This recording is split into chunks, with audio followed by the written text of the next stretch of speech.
প্রিয় মাতৃভূমিকে স্বৈরতন্ত্রের কবল থেকে মুক্ত করতে যারা হামলা মামলা আর ঘাতকের বুলেট উপেক্ষা করে আন্দোলনের সামনে সারিতে ছিলেন তাদেরই একজন জগন্নাথ বিশ্ববিদ্যালয়ের ছাত্রদল কর্মী অনিক কুমার দাস। 16 জুলাই আওয়ামী সন্ত্রাসীদের গুলিতে আহত হয়ে এখনও হাসপাতালের বেডে চরম অনিশ্চয়তায় দিন কাটছে তার। ছাত্র জনতার অভ্যুত্থানে পালিয়ে গেছে স্বৈরশাসক, নতুন করে স্বাধীন হয়েছে দেশ। তবে যাদের রক্তের বিনিময়ে এই নতুন স্বাধীনতা, তাদের অবদান যেন আমরা ভুলে না যাই, এমন দাবি অনেকের। বিস্তারিত জুনায়েদ আল হাবিবের রিপোর্টে। প্রাণের জগন্নাথ, তোমরা আন্দোলনে আসো। কথা দিলাম যদি পুলিশের গুলি চলে সবার আগে আমি বুক পেতে দেব। স্বৈরাচারের বিরুদ্ধে আন্দোলনে অংশ নিতে সহপাঠীদের আহ্বান জানিয়ে গত 15 জুলাই সামাজিক যোগাযোগ মাধ্যমে এমন স্ট্যাটাস দেন জগন্নাথ বিশ্ববিদ্যালয়ের মার্কেটিং বিভাগের 2য় বর্ষের শিক্ষার্থী অনিক কুমার দাস। কথা রেখেছেন অনিক। পরের দিন 16 জুলাই শিক্ষার্থীদের আন্দোলনে নির্বিচারে গুলি চালায় স্বৈরাচারের বাহিনী। সেদিন ঘাতকের বুলেটকে রুখে দিতে বুক টান টান করে দাঁড়িয়েছিল অনেক। আওয়ামী সন্ত্রাসীদের এক ঝাঁক বুলেট হঠাৎই সেদিন আঘাত হানে অনেকের পেটে। গুলিবিদ্ধ অনেক হয়তো ভাগ্যক্রমে বেঁচে গেছেন, কিন্তু হাসপাতালের শয্যায় এখনও কাতরাচ্ছেন তিনি। জীবনের আশা নিরাশার দোলাচলে ভবিষ্যৎ যেন জমাট অন্ধকারের মতো অনিশ্চিত হয়ে গেছে। আর পেটের ভিতর একটা গুলি লাগে এবং আমার পেটের খাদ্যনালী, অ্যাপেন্ডিসাইট এবং পাকস্থলী কাটা পড়ে। আমার কি আদৌ কোনো দোষ ছিল? আমরা তো আমাদের ভাইদের যে আক্রমণ হয়েছে তার প্রতিবাদ স্বরূপ নিয়েছিলাম, আমরা একটা সামান্য ইট পর্যন্ত মারি নাই। কিন্তু দারুণ আত্মবিশ্বাসী অনেক জানান তার কোনো আফসোস নেই। হাজারো ছাত্র জনতার রক্তের বিনিময়ে মুক্তি পেয়েছে প্রিয় স্বদেশ, এটাই জীবনের সর্বোত্তম প্রাপ্তি বলছেন তিনি। আমাদের রক্ত বৃথা যায় নাই। আমার যে ভাইরা শহীদ হয়েছে, শাহাদাত বরণ করছে স্বৈরাচারের বিরুদ্ধে আন্দোলনে, তাদের রক্ত বৃথা যায় নাই। আজ স্বৈরাচার দেশ থেকে পলাইছে। সো এটা এখন দেশ স্বাধীন বলতে গেলে, এখন মেধাবীরা তাদের। নাইজেরিয়ার উত্তর পূর্বাঞ্চলীয় রাজ্য জামফারাতে নৌকা ডুবে 64 জনের মৃত্যু হয়েছে বলে আশঙ্কা করা হচ্ছে। শনিবার সকালে গুম্বি শহরের কাছে কৃষি জমিতে পৌঁছানোর জন্য 70 জন কৃষক কাঠের একটি নৌকায় করে নদী পাড়ি দিতে গেলে সেটি ডুবে গিয়ে এই দুর্ঘটনা ঘটে। স্থানীয় কর্তৃপক্ষ ঘটনার পরই উদ্ধার অভিযান শুরু করেছে। ঘটনার 3 ঘন্টা পর 6 জনকে জীবিত উদ্ধার করা হয়েছে। উদ্ধারকারী দলকে নেতৃত্ব দেয়া স্থানীয় প্রশাসক আমিনুনুহু ফালালে বলেন, এ নিয়ে গুম্বিতে দ্বিতীয়বার এমন দুর্ঘটনা ঘটল।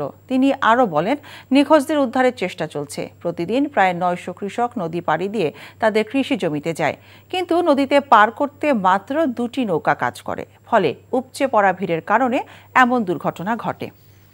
প্রতিপক্ষ কঠিন হলেও ভারতের বিপক্ষে 2 টেস্টেই জয় পেতে চায় শান্ত। 2 টেস্ট এবং 3টি টি20 খেলতে ভারতের উদ্দেশ্যে রওনা দেওয়ার আগে গণমাধ্যমের সামনে এসব কথা বলেন তিনি। আজ দুপুর 1টায় চেন্নাইয়ের উদ্দেশ্যে উড়াল দেবে বাংলাদেশ দল। প্রত্যেকটা সিরিজে একটা অপরচুনিটি। আমরা 2টা ম্যাচই জেতার জন্য খেলবো এবং জেতার জন্য যে জিনিসগুলো ইম্পর্টেন্ট, প্রসেসটা ইম্পর্টেন্ট। সো আমাদের লক্ষ্য ওটাই থাকবে যে আমাদের কাজটা আমরা ঠিক মতো করতে পারছি কিনা। সো আমরা যদি আমাদের কাজটা ঠিক মতো করতে পারি, অবশ্যই ভালো রেজাল্ট সম্ভব, but it is going to be very challenging. Adani সহ ভারতীয় কোম্পানিগুলোর সাথে চুক্তি করবে বাংলাদেশ, এমন আশঙ্কা আর উদ্বেগ ছড়িয়েছে ভারতীয় গণমাধ্যমে। scroll.in এবং ইন্ডিয়ান এক্সপ্রেস জানিয়েছে 2017 সালে আদানি পাওয়ারের সাথে বাংলাদেশের গোপন বিদ্যুৎ চুক্তি, যার মাধ্যমে ঝাড়খণ্ডের নির্মিত হয় আদানির কয়লা ভিত্তিক গড্ডা পাওয়ার প্ল্যান্ট। আদানির সাথে এই চুক্তিতে বাংলাদেশ থেকে $10 বিলিয়ন বিনিয়োগ নেওয়া হয়। বিদ্যুৎ উৎপাদনের জন্য আদানিকে বাংলাদেশের দিতে হবে মার্কিন ডলারে অস্ট্রেলিয়ার সেরা কয়লার দামে। এছাড়া বিদ্যুতের আমদানির জন্য বাংলাদেশকে ইউনিট প্রতি দিতে হবে রেকর্ড 14 টাকা। অথচ ভারত থেকে অন্য চুক্তিতে বিদ্যুৎ আনলে খরচ পড়ে অর্ধেকেরও কম। তাই এই চুক্তিটি বাংলাদেশের অন্তর্বর্তী সরকার দ্রুত পুনর্বিবেচনা করবেন। এছাড়া ফিনান্সিয়াল টাইমস বলছে, বাংলাদেশের কাছে 4000 কোটি রুপি পাওয়া আদানির বাকি রয়েছে জানিয়ে বাংলাদেশ সরকারকে চিঠি দিয়েছে আদানি গ্রুপ। জুলাই গণ অভ্যুত্থানে বিএনপির 422 জন দলীয় নেতাকর্মী শহীদ হয়েছে উল্লেখ করে বিএনপি মহাসচিব মির্জা ফখরুল ইসলাম আলমগীর বলেছেন, এই বিপ্লবে বিএনপির অবদানকে খাটো করে দেখার চেষ্টা হচ্ছে। বলেন, এখনও ঐক্যবদ্ধভাবে গণতন্ত্র প্রতিষ্ঠার সংগ্রাম চালিয়ে যেতে হবে। নির্বাচন কেন্দ্রিক সংস্কারে সর্বোচ্চ গুরুত্ব দিয়ে নির্বাচন দেওয়া উচিত বলেও মন্তব্য করেন তিনি। সকালে রাজধানীর গুলশানে বিএনপি চেয়ারপারসনের কার্যালয়ে সংবাদ সম্মেলনে এসব বলেন তিনি। রিপোর্ট করছেন নূর হোসেন। আন্তর্জাতিক গণতন্ত্র দিবস উপলক্ষে দলের স্থায়ী কমিটির সদস্যদের নিয়ে সংবাদ সম্মেলনে বিএনপি মহাসচিব মির্জা ফখরুল ইসলাম আলমগীর গণতন্ত্র প্রতিষ্ঠার আন্দোলনে বিএনপি নেতাকর্মীদের দীর্ঘ ত্যাগের কথা তুলে ধরেন। জানান, সবশেষ ফ্যাসিস্ট হাসিনা পতনের জুলাই বিপ্লবের 8 শতাধিক শহীদের অর্ধেকের বেশি বিএনপির রাজনীতির সঙ্গে জড়িত ছিলেন। গণতন্ত্র পুনরুদ্ধার করেছে বাংলাদেশ জাতীয় দল বিএনপি। বাকশালের পর বহুদলীয় গণতন্ত্র স্বৈর শাসনের পর সংসদীয় গণতন্ত্র প্রতিষ্ঠার মাধ্যমে দেশের মানুষের অধিকার ও মর্যাদা ফিরিয়ে দিয়েছিলেন শহীদ প্রেসিডেন্ট জিয়াউর রহমান। এরপরও বিএনপির অবদানকে ছোট করে দেখার চক্রান্ত হচ্ছে বলে অভিযোগ করেন বিএনপি মহাসচিব। বলেন, দায়িত্বশীল জায়গা থেকে ঐক্য বিনষ্টের চেষ্টা হচ্ছে। অনেক সময় দেখা যায় যে অত্যন্ত দায়িত্বশীল রাজনৈতিক দলেরা তারা এমন এমন কথা বলছেন যেটা আপনার সামগ্রিক ঐক্যের জন্য খুব একটা আপনার উপযোগী নয়। এটা একটা সমস্যা। দ্বিতীয় একটা সমস্যা হচ্ছে, আপনারা দেখছেন যে আমরা জানি যে এই প্রশাসন এখন পর্যন্ত ফ্যাসিবাদ মুক্ত হতে পারেনি, এবং এটা ফ্যাসিবাদ মুক্ত হতে না পারার অন্যতম প্রধান কারণ হচ্ছে যে এত ডিপ রুটেড চলে গিয়েছিল আপনার এদের ফ্যাসিবাদ। অন্তর্বর্তীকালীন সরকার চাইলেও সব সংস্কার সম্পন্ন করতে পারবে না জানিয়ে ফখরুল বলেন, নির্বাচন কেন্দ্রিক সংস্কারে সবচেয়ে বেশি গুরুত্ব দিতে হবে সরকারকে। যে ইন্টারিম গভর্নমেন্টকে দায়িত্ব দেওয়া হয়েছে তারা যেন কাজ করতে পারে, তাদেরকে সঠিক কাজ করতে দিয়ে অতি দ্রুত যে সংস্কারের কাজে তারা হাত দিয়েছেন, আমরা মনে করি এই কাজগুলো দরকার। এই কাজগুলোকে খুব দ্রুত শেষ করে একটা নির্বাচনের দিকে যাওয়া, যে নির্বাচনটা একটা নিরপেক্ষ সরকারের অধীনে নির্বাচন হবে এবং আপনার একটা অবাধ সুষ্ঠু জনগণ ভোট দিয়ে তাদের প্রতিনিধি নির্বাচন করবে, তারপরেই আপনার বাকি কাজগুলো করা সম্ভব। ধৈর্য ধরে ডক্টর ইউনূসের সরকারকে বিএনপি প্রয়োজনীয় সব সহায়তা দেবে বলেও আশ্বাস দেন বিএনপি মহাসচিব। নূর হোসেন, এনটিভি নিউজ, ঢাকা। সাবেক জনপ্রশাসন মন্ত্রী ফরহাদ হোসেনের বিরুদ্ধে 5 দিনের রিমান্ড দিয়েছে আদালত। রাজধানীর আদাবর থানায় দায়ের করা একটি হত্যা মামলায় তাকে গ্রেপ্তার দেখিয়ে আদালতে হাজির করে পুলিশ। শনিবার রাতে রাজধানীর স্কাটন এলাকা থেকে স্বৈরাচার শেখ হাসিনা জনপ্রশাসন মন্ত্রী ফরহাদ হোসেনকে গ্রেপ্তার করে র্যাব। পরে তাকে আদাবর থানায় হস্তান্তর করা হয়। বৈষম্য বিরোধী ছাত্র আন্দোলনের সময় একটি হত্যা মামলায় ফরহাদকে গ্রেপ্তার দেখায় পুলিশ। রোববার দুপুরে ঢাকার মুখ্য মহানগর হাকিমের আদালতে হাজির করা হয় তাকে। জিজ্ঞাসাবাদের জন্য 7 দিনের রিমান্ড চায় পুলিশ। শুনানি শেষে 5 দিনের রিমান্ড মঞ্জুর করে আদালত। ফরহাদ হোসেন দ্বাদশ জাতীয় সংসদে জনপ্রশাসন মন্ত্রণালয়ের মন্ত্রীর দায়িত্বে ছিলেন। এর আগে তিনি এই মন্ত্রণালয়ের প্রতিমন্ত্রী ছিলেন। মুক্তিযোদ্ধা কোটায় চাকুরিরতদের তালিকা যাচাই বাছাই চলছে জানিয়ে মুক্তিযুদ্ধ বিষয়ক উপদেষ্টা ফারুকী আজম বীর বিক্রম বলেছেন, বাছাই শেষে প্রয়োজনীয় ব্যবস্থা নেওয়া হবে। সকালে উপদেষ্টার সাথে বাংলাদেশে নিযুক্ত অস্ট্রেলিয়ার হাই কমিশনের সৌজন্য সাক্ষাৎ শেষে এক প্রশ্নের জবাবে একথা বলেন তিনি। প্রকৃত মুক্তিযোদ্ধা না হয়েও তালিকায় যাদের নাম রয়েছে যাচাই সাপেক্ষে তাদের বিরুদ্ধেও ব্যবস্থা নেওয়া হবে বলে জানান উপদেষ্টা। ভুয়া মুক্তিযোদ্ধা বিষয়ক 3000-এর বেশি মামলা আছে। অনেকে আবার রিট করে সুযোগ সুবিধা পাচ্ছেন বলেও জানান তিনি। এক প্রশ্নের জবাবে তিনি বলেন, 17 সেপ্টেম্বর আন্তঃমন্ত্রণালয় বৈঠকে সাম্প্রতিক বন্যায় ক্ষয়ক্ষতির পূর্ণাঙ্গ তথ্য পাওয়া যাবে। আর ব্র্যাক ও অক্সফামের মাধ্যমে অস্ট্রেলিয়ার পক্ষ থেকে বন্যার্তদের সহায়তা করা হচ্ছে। ভবিষ্যতে আরও সহায়তার আশ্বাস মিলেছে বলেও জানান ফারুকী আজম। মুক্তিযোদ্ধা সন্তানের কোটায় সরকারি এবং আধা সরকারি প্রতিষ্ঠানে কতজনের চাকরি হয়েছে তার একটি তালিকা প্রস্তুত করা হচ্ছে। এখানে যাদের চাকরি হয়েছে তারা প্রকৃত মুক্তিযোদ্ধার সন্তান কিনা আর ন্যায্যভাবে হয়েছে কিনা বিষয়টি আপনাদের কাছে উপস্থাপন করব। বহুবিধ আইন ওইখানে করা মামলা আছে, মোকদ্দমা আছে, প্রায় 3700-র মতো মামলা পেন্ডিং আছে যেখানে রিট করা আছে। এই মামলাগুলোকেও এখানে অ্যাড্রেস করা হবে। আকস্মিকভাবে পদত্যাগের ঘোষণা দিয়েছেন দিল্লির মুখ্যমন্ত্রী অরবিন্দ কেজরিওয়াল। রোববার দুপুরে এক দলীয় সম্মেলনে নিজেই পদত্যাগের ঘোষণা দিয়েছেন কেজরিওয়াল। বলেছেন ভোটে জেতার আগে এই পদে আর ফিরতে চান না তিনি। এনডিটিভি বলছে 2 দিন আগে তিহার জেল থেকে আদালতের নির্দেশে মুক্তি পান কেজরিওয়াল। দিল্লির আবগারি শুল্ক ফাঁকির মামলায় 6 মাস ধরে জেলে ছিলেন কেজরিওয়াল। সংবাদ সম্মেলনে দ্রুত নির্বাচন দিতেও আহ্বান জানান কেজরিওয়াল। আম আদমি পার্টির শীর্ষ নেতা বলেন আদালতের ন্যায় বিচার তিনি পেয়েছেন। এবার তিনি জনগণের পক্ষ থেকে ন্যায় বিচার প্রত্যাশা করেন। বলেন জনগণই রায় দেবে তিনি নিরপরাধ নাকি দোষী।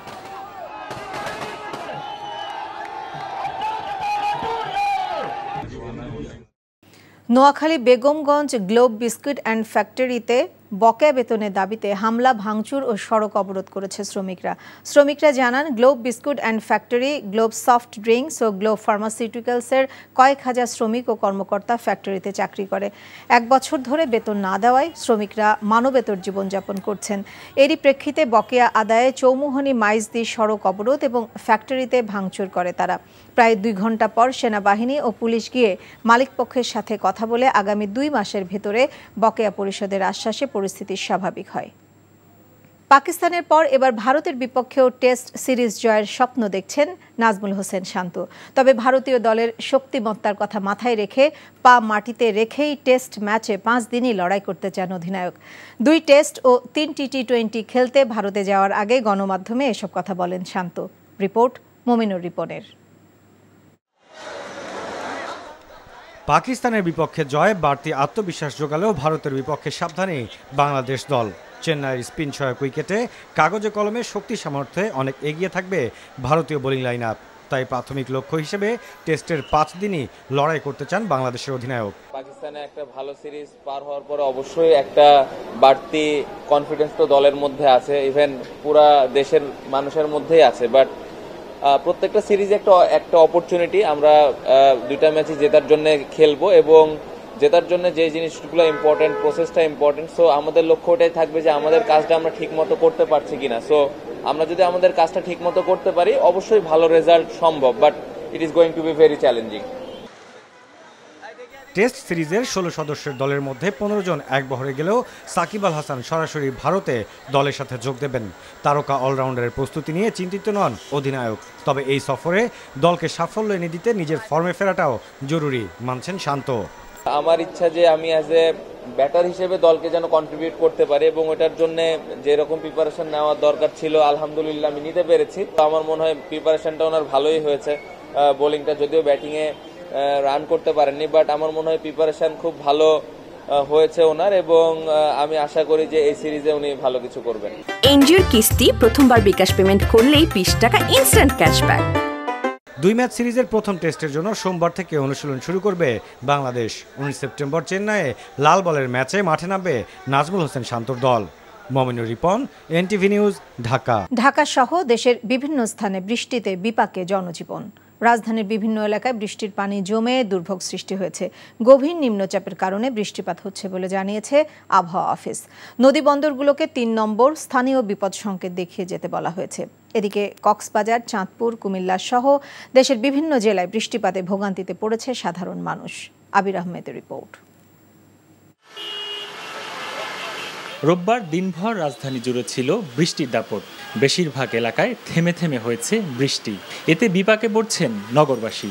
সাপ্তাহিক প্রথম কর্মদিবস হবার কারণে যানবাহন স্বল্পতায় ভোগান্তি আরও বেড়েছে। বিশেষ করে দিনমজুর ও নিম্ন আয়ের মানুষ বৃষ্টিতে বিপাকে পড়েছেন সবচেয়ে বেশি। বৃষ্টির কারণে কাম কাজ নেই, সমস্যা চলাফেরা চলতে খুব কষ্ট, খাওয়া খাই দিতে পারি না। বৃষ্টি হচ্ছে তাতে আমাদের অবশ্যই সমস্যা হচ্ছে, আমার চলাফেরার সমস্যা হচ্ছে, আমাদের যাতায়াতের সমস্যা, অনেক সমস্যা হচ্ছে আমাদের। রিক্সাওয়ালারা ধরেন 50 টাকার ভাড়া 70, 80 এরকম, তারপরে সব দিক দিয়েই তো ভোগান্তি হচ্ছে। মঙ্গলবার পর্যন্ত বৃষ্টি হবার সম্ভাবনার কথা জানিয়েছে আবহাওয়া অফিস। বর্তমানে এর অবস্থান হচ্ছে গাঙ্গেয় পশ্চিমবঙ্গ এলাকায় এটা অবস্থান করছে। এই গভীর গভীর নিম্নচাপের প্রভাবে কিন্তু এই বৃষ্টিটা হচ্ছে এবং আজকের সারাদিনে এই বৃষ্টিপাতের প্রভাবটা থাকবে এবং আগামীকালকে থেকে কিন্তু বৃষ্টিপাতটা অনেকটা কমে আসবে। এদিকে রাজশাহী, পাবনা, চট্টগ্রাম এবং কক্সবাজার সহ 15টি জেলার উপর দিয়ে দক্ষিণ অথবা দক্ষিণ পূর্ব দিক থেকে ঘন্টায় 45 থেকে 60 কিলোমিটার বেগে অস্থায়ীভাবে দমকা অথবা ঝড়ো হাওয়া বয়ে যেতে পারে। এছাড়া মৌসুমী বায়ু বাংলাদেশের উপর সক্রিয় এবং উত্তর বঙ্গোপসাগরে প্রবল অবস্থায় রয়েছে বলে জানিয়েছে আবহাওয়া অফিস। বৃষ্টি অব্যাহত থাকায় বিভিন্ন জেলায় জনজীবন বিপর্যস্ত হয়ে পড়েছে। আবির আহমেদ, এনটিভি নিউজ, ঢাকা। প্রধান উপদেষ্টা ডক্টর মোহাম্মদ ইউনূসের সঙ্গে বৈঠক করেছে মার্কিন যুক্তরাষ্ট্রের উচ্চ পর্যায়ের প্রতিনিধি দল। পাচার হওয়া অর্থ ফেরত আনতে প্রতিনিধি দলটির সাথে আলোচনা হয়েছে বলে জানিয়েছেন অর্থ উপদেষ্টা ডক্টর সালেউদ্দিন আহমেদ। রাষ্ট্রীয় অতিথি ভবন পদ্মায় মার্কিন প্রতিনিধি দলের সাথে বৈঠকের পর একথা জানান তিনি। ইউএসএআইডির সহকারী ব্যবস্থাপক অঞ্জলি কৌর জানান, আর্থিক খাতে সংস্কার এবং উন্নয়নে যুক্তরাষ্ট্র $200 মিলিয়ন সহযোগিতা দেবে। এছাড়া পররাষ্ট্র উপদেষ্টার সঙ্গেও বৈঠক করেছে প্রতিনিধি দলটি। রিপোর্টে জানাচ্ছেন মুকসিমুল আহসান।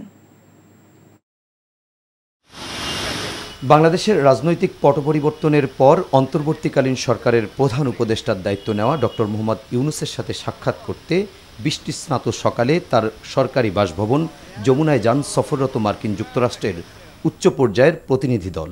6 সদস্যের প্রতিনিধি দলটির সাথে প্রায় 1 ঘন্টা বৈঠক করেন প্রধান উপদেষ্টা। এনজিওর কিস্তি প্রথমবার বিকাশ পেমেন্ট করলেই 20 টাকা ইনস্ট্যান্ট ক্যাশব্যাক। এর আগে সকালে রাষ্ট্রীয় অতিথি ভবন পদ্মায় অর্থ উপদেষ্টা ডক্টর সালেহ উদ্দিন আহমেদের সাথে বৈঠক করেন মার্কিন যুক্তরাষ্ট্রের প্রতিনিধি দলটি। বৈঠক শেষে ব্রিফিংয়ে ইউএসএআইডির সহকারী ব্যবস্থাপক অঞ্জলি কৌর জানান, দীর্ঘদিনের বিশ্বস্ত উন্নয়ন সহযোগী হিসেবে বাংলাদেশের সুশাসন প্রতিষ্ঠা, অর্থনৈতিক স্থিতিশীলতা এবং উন্নয়ন সহযোগিতায় একটি চুক্তি সই হয়েছে। Our first visit with the interim government here in Bangladesh, we just signed moments ago our newest development agreement with the interim government. অন্তর্বর্তীকালীন সরকারের সাথে এটি আমাদের প্রথম সফর। $200 মিলিয়ন নতুন উন্নয়ন চুক্তি সই হয়েছে অন্তর্বর্তীকালীন সরকারের সাথে। অর্থনৈতিক স্থিতিশীলতা, স্বাস্থ্য খাতের উন্নয়ন, বেকার যুবকদের কর্মসংস্থানের সুযোগ সৃষ্টিতে চুক্তিটি সই হয়েছে। And so essentially the inclusive prosperity of Bangladesh and the Bangladeshi people is our priority here. আর অর্থ উপদেষ্টা ডক্টর সালেহ উদ্দিন আহমেদ জানান, কর ব্যবস্থাপনা এবং পাচারকৃত অর্থ দেশে ফিরিয়ে আনতে যুক্তরাষ্ট্র কিভাবে সহযোগিতা করতে পারে তা নিয়েও আলোচনা হয়েছে মার্কিন প্রতিনিধি দলটির সাথে। বিশেষ করে আর্থিক সংস্কার এবং আর্থিক খাতে যেগুলি সহযোগিতাগুলো দরকার সেটা, আর দ্বিতীয়ত বাণিজ্যে আমরা এক্সপোর্ট ডাইভার্সিফিকেশন এবং এক্সপোর্ট বা আমাদের বাণিজ্যের ব্যাপারে অন্যান্য কারিগরি সহায়তা বা বাজার এক্সপ্লোর করার এই সমস্ত আলোচনা হয়েছে। ওরা বলেছে আমরা ডেফিনিট কর্ম পরিকল্পনা নিয়ে আমরা এগোবো, এগুলো তারা এবারে সহযোগিতা করার আশ্বাস দিয়েছে। পাচার হয়ে যাওয়া অর্থ ফেরত আনতে কি আমরা তাদের কোনো সরকারের স্পেশাল সহযোগিতা এইগুলো সব আলাপ করেছে, আমরা পরে এগুলো আরো ডিটেল আলোচনা। পরে একই স্থানে পররাষ্ট্র উপদেষ্টা তৌহিদ হোসেনের সাথে বৈঠক করেন মার্কিন প্রতিনিধি দলটি। বাংলাদেশের অর্থনৈতিক কর্মকাণ্ড সম্প্রসারণ, প্রাতিষ্ঠানিক সক্ষমতা বাড়ানো এবং মানবাধিকার সমুন্নত রাখতে ও জলবায়ু পরিবর্তনের ঝুঁকি মোকাবেলায় সহায়তা করতে যুক্তরাষ্ট্র প্রতিশ্রুতিবদ্ধ বলে জানান উপদেষ্টা। Muksimul Ahsan, NTV news, Dhaka. আগামী সপ্তাহের মধ্যে ট্রাইব্যুনাল পুনর্গঠন করে নতুন বিচারপতি নিয়োগ দেওয়া হবে। দুপুরে সুপ্রিম কোর্টে একথা জানান chief prosecutor advocate Tajul Islam. তিনি আরো বলেন, আন্দোলন দমাতে যে প্রাণঘাতী অস্ত্রের ব্যবহার হয়েছিল তার অনেক প্রমাণ তারা পেয়েছেন। নিয়ামুল আজিজ সাদেকের রিপোর্টে বিস্তারিত। ছাত্র জনতার আন্দোলন যে কোনো মূল্যে দমিয়ে ক্ষমতায় টিকে থাকার এক অসম লড়াইয়ে নেমেছিল স্বৈরাচার শেখ হাসিনা সরকার, যেখানে ব্যবহার হয়েছিল যুদ্ধাস্ত্র, মরণঘাতী বিদেশি অনেক অস্ত্র। ঢাকার বিভিন্ন হাসপাতাল ঘুরে ব্যবহৃত বুলেটের প্রকৃতি থেকে এমন অনেক প্রমাণ পাওয়া গেছে বলে জানিয়েছে আন্তর্জাতিক অপরাধ ট্রাইব্যুনালের তদন্তকারী সংস্থা। চিফ প্রসিকিউটর বলেন, প্রমাণ মিলেছে মানবতার বিরুদ্ধে অপরাধেরও। পুলিশ, বিজিবি সহ যাদের বিরুদ্ধে অভিযোগ এসেছে ট্রাইব্যুনালে তাদের বিচার হতে বাধা নেই। একজন রোগীর পিঠ থেকে যে গুলিটা অপসারণ করা হয়েছে, এই যে বুলেট যেটা তার শরীর থেকে বের করা হয়েছে, যেটা সেনাবাহিনী ব্যবহার করে, এরকম অসংখ্য জিনিস আছে তাদের কাছে। যত বাহিনী আছে তারা তাদের যে কেউ যদি কোনো অপরাধ করে এবং এইটার সাথে কোনো রাষ্ট্রীয় যত প্রশাসন যন্ত্র আছে, ক্যাবিনেট আছে, প্রাইম মিনিস্টার আছে, পরবর্তী লেভেলের যত কিছু আছে, রাষ্ট্র কাঠামোর যে কমান্ড স্ট্রাকচার আছে, প্রত্যেককেই এই আইনের অধীনে বিচারে আসতে হবে। তাজুল ইসলাম বলেন, ট্রাইব্যুনাল পুনর্গঠন করে প্রসিকিউশন ও তদন্ত সংস্থায় সদস্য বাড়ানো হবে। ট্রাইব্যুনাল পুনর্গঠিত না হলে আদালতের কাছ থেকে অনেকগুলো নেসেসারি আদেশ আমরা নিতে পারছি না। আদালতের আদেশ ছাড়া অনেকগুলো কাজ বন্ধ হয়ে আছে। আগামী এক সপ্তাহের মধ্যেই সম্ভবত পুনর্গঠিত হবে। বিভিন্ন স্থানে ছড়িয়ে ছিটিয়ে থাকা মানবতা বিরোধী অপরাধের তথ্য ও আলামত সম্পর্কে তথ্য দিতে মিডিয়া সহ সবাইকে আহ্বান জানায় prosecution. Niamul Aziz Sadek, NTV news, Dhaka.